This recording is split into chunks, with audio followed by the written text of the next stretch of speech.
What is classical antiquity? Classical antiquity is a long stretch of history around the Mediterranean. Think ancient Greece and Rome. It starts with Homer's epics in the 8th century BCE and ends with Rome's fall in the 5th century CE.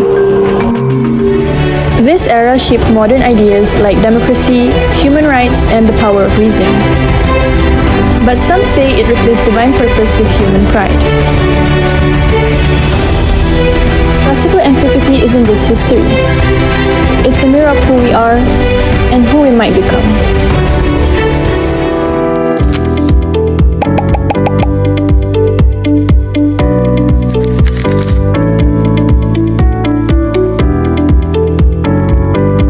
What connects Lady Macbeth and Yoon Soo-yeol? A hunger for power, a brush with divinity, and the same fatal flaw, hubris. In Shakespeare, Lady Macbeth defies divine order, seeking power at any cost.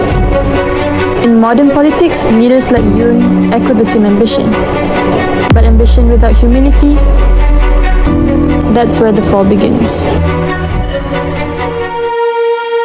Islam flips the script. Leadership isn't glory. It's a test, a trust. And hubris, it breaks it.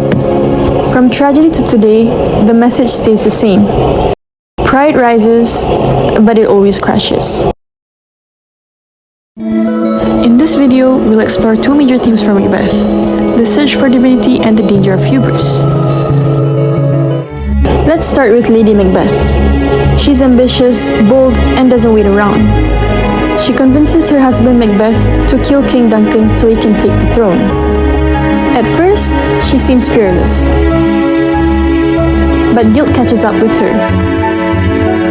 She starts sleepwalking and keeps trying to wash imaginary blood off her hands.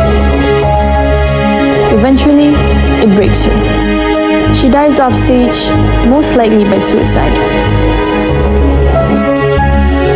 Now, let's talk divinity. Basically, higher moral power or divine law. Lady Macbeth rejects that. She calls on evil spirits to unsex her, asking them to strip her of compassion and make her ruthless. That's a direct rejection of natural femininity and divine order. Now, moving on to hubris, which is excessive pride. Macbeth is the poster boy for this. Once he kills Duncan and becomes king, he thinks he's unstoppable. He believes he can control fate. Spoiler alert, he can't. His arrogance blinds him, and in the end, Macduff takes him down. So, in a nutshell, Lady Macbeth rejects divinity, Macbeth is consumed by hubris, and both pay the price. What does a Shakespearean queen and a modern-day president have in common?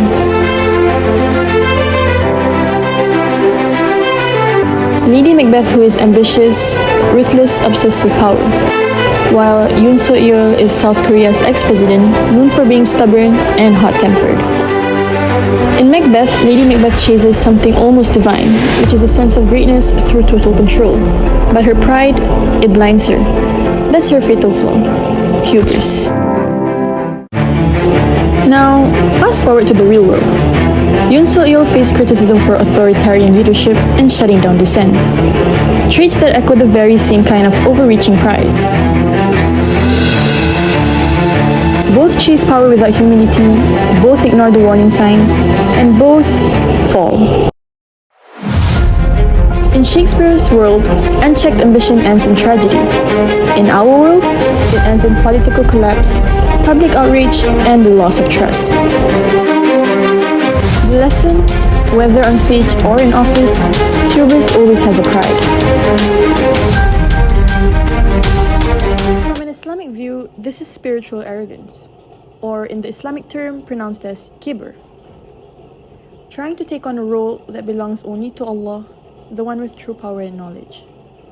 Lady Macbeth and Yoon sought power like it were divine, but in the end, they paid the price for their hubris. Today, we are diving into one of Shakespeare's most powerful and controversial characters, Lady Macbeth. It all starts with Macbeth and Banquo, generals for King Duncan. They meet three witches who drop a creepy prophecy. Macbeth will become king, and Banquo's kids will rule someday too. Soon after, Macbeth becomes Thane of Cawdor. Just like the witches said, that's when things get real. Enter Lady Macbeth. She's ambitious, bold, and ready to make moves. When she hears the prophecy, she pushes Macbeth to kill King Duncan while he's visiting their castle. Macbeth kills Duncan. The king's sons flee. Macbeth takes the throne, and everything starts to fall apart. Haunted by fear, Macbeth has Banquo killed, too. But Banquo's son escapes, and his ghost starts haunting Macbeth. Meanwhile, Lady Macbeth starts to break. The witches give more vague prophecies. Macbeth thinks he's safe. Spoiler, he's not. Lady Macbeth loses her mind from guilt. Macbeth loses his life in battle. Macduff, not born of woman, kills him. Malcolm becomes king. Lady Macbeth is the face of ambition. She wants power, calls on dark spirits, and even asks to be unwoman so she can commit evil. She flips gender roles upside down, not gentle, not obedient, but bold and ruthless. Is Lady Macbeth truly evil, or just a woman trapped in a world where power is denied to her?